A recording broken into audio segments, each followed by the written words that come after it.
And welcome everyone to Beyond the Forecast. I am Chief Meteorologist Michael Stevens, and today we're going to be talking about some things that come along with that summer weather. Yeah, warm conditions are starting to settle into northern Michigan. We officially start summer this upcoming weekend, and our temperatures are going to be in the 80s and 90s. And with that, we also have chances for these pop-up showers and storms that could be severe. So this whole episode is going to pertain to everything that I just mentioned, whether it's activities or whether it's getting out and about. So first up, meteorologist John Gross is going to take you into SPC forecasts and what those mean to you, and with some in the forecast for tomorrow, what they mean for you when it comes to the weather. So we'll have that coming up for you in the first segment. In the second segment, meteorologist John Gross will be back with us to talk about heat in cars.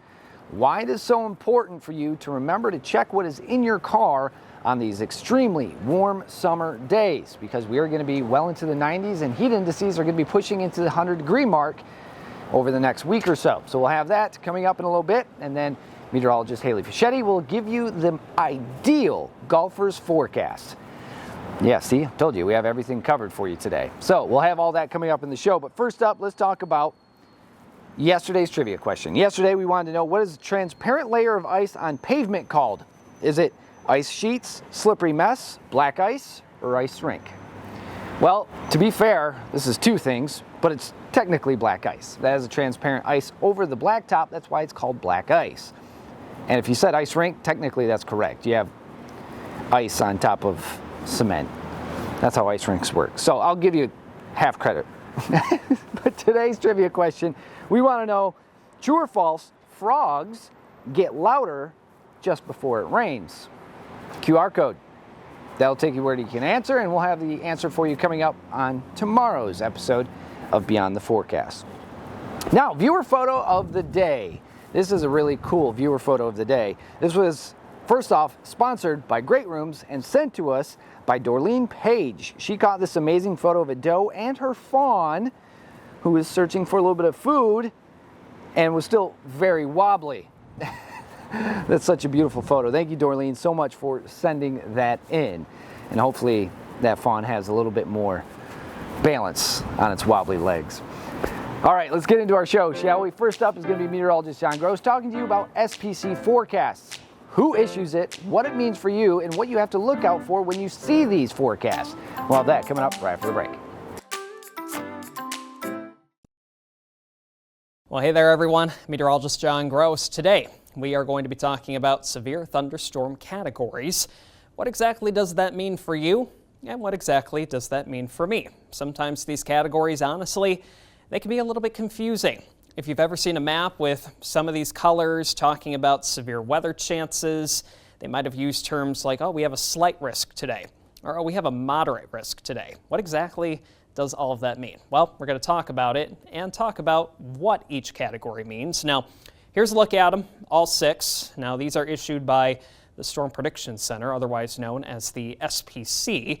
Now, we have 6 on here, but 5 of them are technically when we're talking about severe weather. We have just general thunderstorms right there in that light colored green shading. That's the chance again for non-severe thunderstorms, where you still could get thunder, lightning, and maybe some flooding concerns. But once we start to get into the other 5, that's when things can start to get a little bit interesting. So let's go ahead and talk about them. And just remember, when severe weather is being issued, or we think we're going to have it, and we have it issued in the forecast, there's an acronym that a lot of meteorologists use. It's called SLIM. And we talk about wind shear, instability in the atmosphere, lift in the atmosphere, how much moisture do we have in the atmosphere. All of those things coming together gives us the priorities, or at least the parameters to look at for the chances for strong to severe storms. So again, this is the first one. When we talk about general thunderstorms, we're talking about non-severe thunderstorms. Now, we see these all the time, and the chances there for still lightning, flooding, that exists with any thunderstorm, whether it is severe or not. But these are general thunderstorms. Main hazards, we talk about winds up to 40 miles per hour. When we say small hail, remember, you need at least the hailstone to be 1 inch plus in diameter for it to be technically categorized as severe. So less than 1 inch in diameter with our hail, and usually when we're talking about just general thunderstorms, the tornado risk is pretty low, or in most cases, non-existent. But as we continue on, we're getting into the categories now. 1 through 5 is what they're labeled, and that's what we'll have them labeled for you right up here. Marginal, that's number 1 out of 5, so that's the green colored shading. Isolated severe storms, but usually they're limited in coverage and intensity, so they're not really going to be long-lasting. Now, they can occur, but probably not going to be tracking over a longer period of time. There's a look at those hazards. Winds anywhere from 40 to even near 60 miles per hour, and once we start to get the winds above 57 miles per hour or above, that's when we're talking about that severe criteria. Hail up to at least 1 inch in diameter, and the tornado risk. It's low, but it's not zero. Have we seen tornadoes occur when we have marginal risks in play? Yes. Do they happen all the time? No, but it is still not zero. That's number 1. Let's look at number 2. This is the slight risk. Scattered severe storms are possible, still short-lived, usually not as widespread, but you still could get a few isolated, intense, severe thunderstorms. And the hazards, those are just going to continue to get worse as we go up in category. So again, this is 2 out of 5, damaging winds, even straight line winds.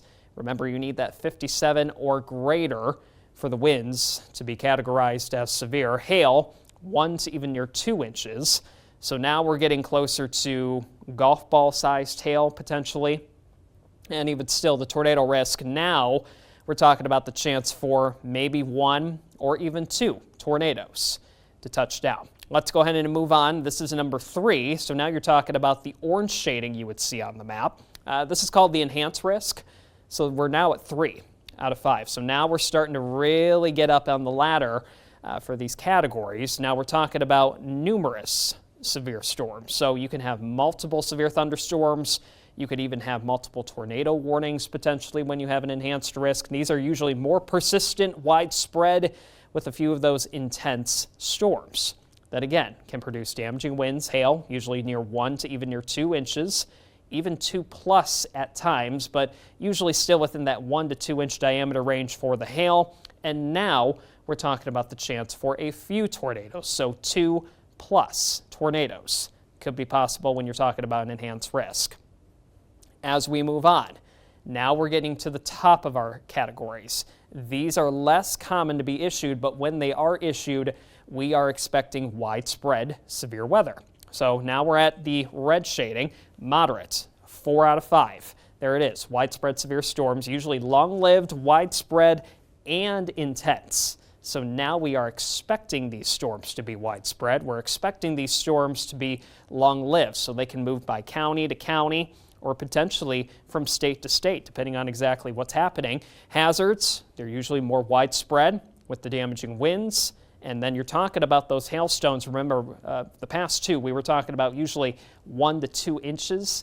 We could talk about hailstones here 2+ inches. So now you're getting into softball-sized hail. You're getting into grapefruit-sized hail. That's when we can really start to do a lot of damage to any property outside. Strong tornadoes, the enhanced Fujita scale, remember that's EF0 to EF5.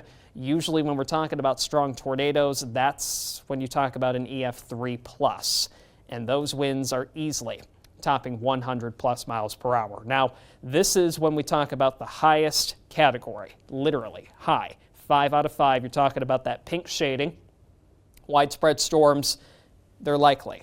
Like we are expecting a severe weather outbreak depending on what is going on across the country for a certain portion. Long-lived, very widespread, and particularly very intense storms. This is the highest category you get. So again, usually when we're talking about these high categories, they're not issued often, but when they are, usually you could expect a big severe weather outbreak. So the hazards, this is as bad as it gets. Widespread damage, you're talking about damaging winds, straight line winds, usually anything outdoors. If you're caught in one of these storms, it's not looking good for any outdoor property. Large hail, you're talking about, again, softball-sized hail, grapefruit-sized hail. Can do a lot of damage to cars, windows, crops, agriculture, and then tornadoes. You're talking about EF4s to even your EF5s. Not good when you're talking about severe weather. So again, these are the categories that we talk about with severe weather from the Storm Prediction Center. So the next time you are ever issued a severe weather outlook and we're talking about these severe weather categories, you'll know exactly what to expect. I'm meteorologist John Gross for Beyond the Forecast. Thanks, John. Now, coming up next, meteorologist John Gross will be back with us to talk about heat in cars, why it's so important, and how it happens. We'll have that coming up right after the break. Hey there, everybody. Meteorologist John Gross, and today we're going to be focusing in on temperatures and how it relates to the inside of your car. Now, you probably have been in a scenario where you might have had to go into a store or pick up something or do something really, really quick. That was only going to take a few minutes, and maybe you got the dog in the car, maybe you have your kids in the car, anybody in the car.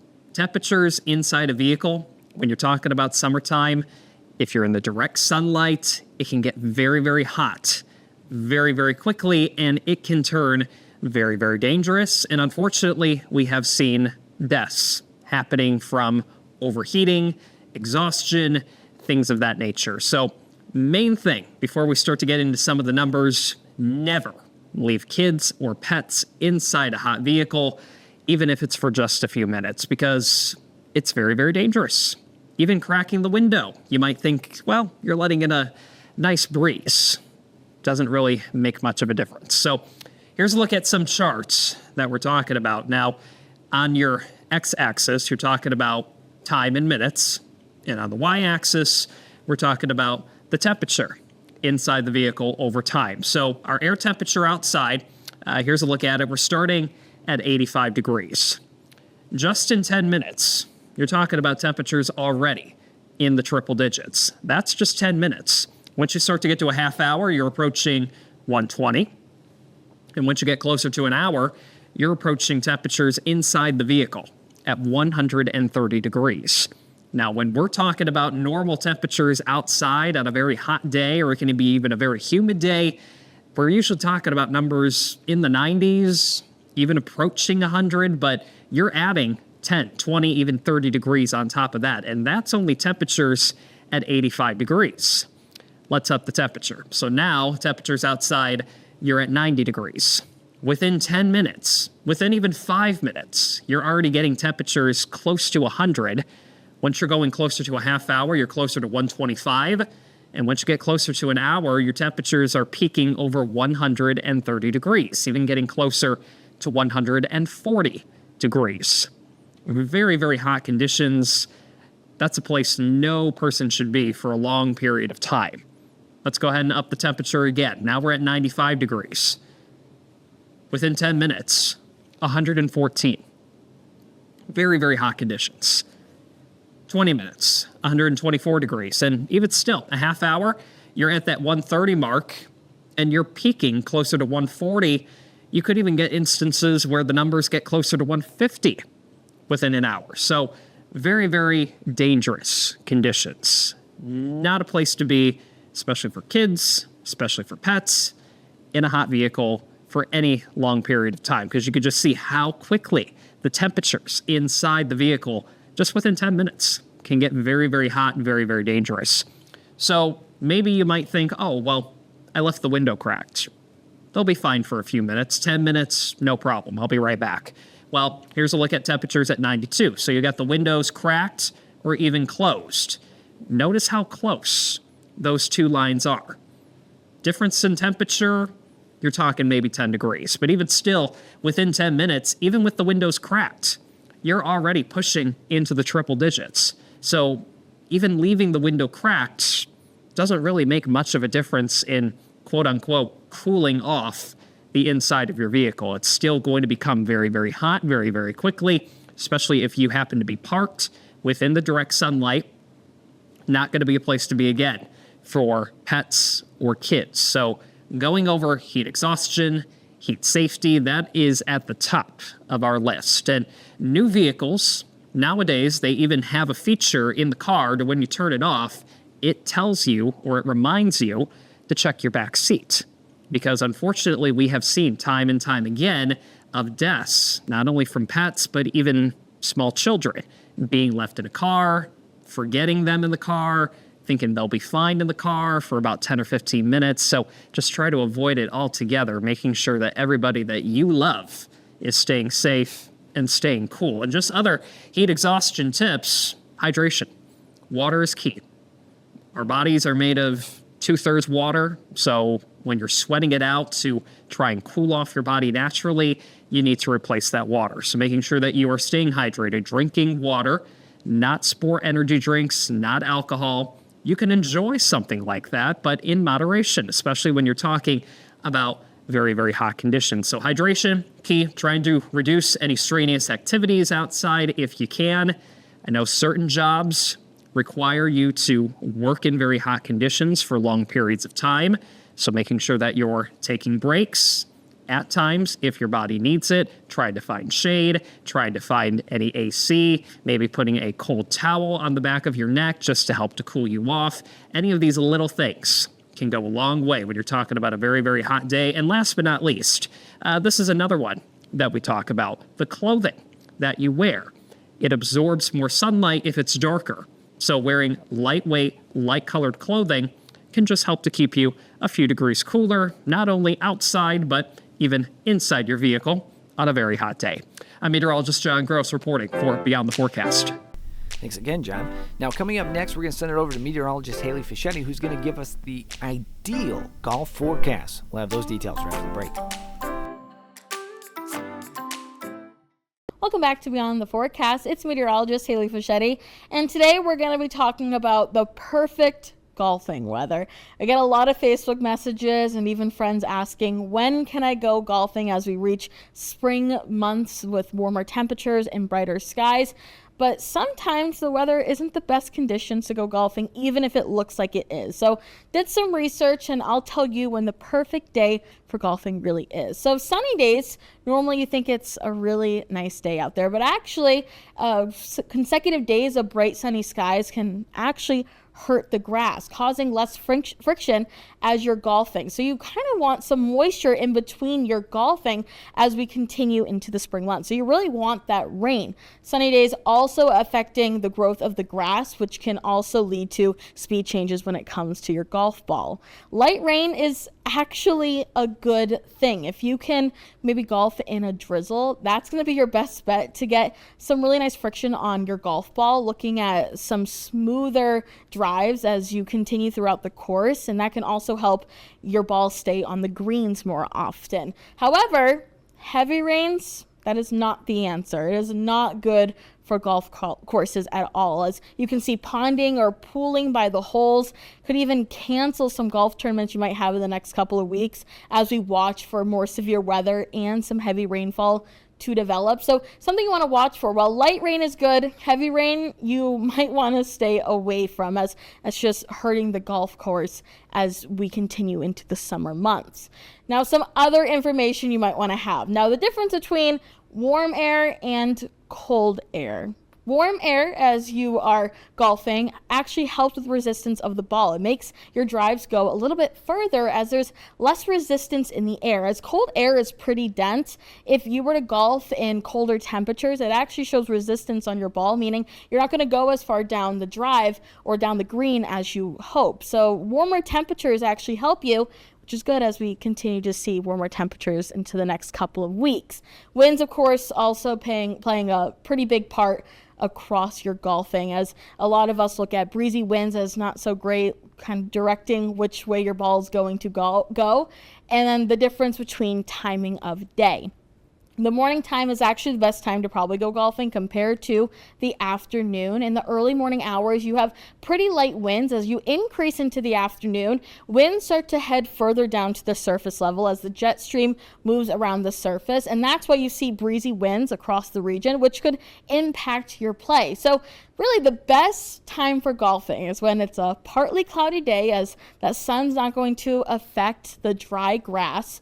When it's warm outside, so mild to above average temperatures, lighter winds, so mainly in the morning. That's your best time as we continue throughout the golfing season. Of course, the Doppler 910 weather team will have all the details as we give you more forecasts in the coming weeks. Thank you, Haley. Thank you for joining us today on Beyond the Forecast. Do truly appreciate it. Thank you for spending your afternoon with us. So for meteorologist John Gross, as well as meteorologist Haley Fischetti, I'm Chief Meteorologist Michael Stevens. Be good, stay safe, take care. We'll be right back here tomorrow at 4:30, so join us for more Beyond the Forecast. Bye, everybody.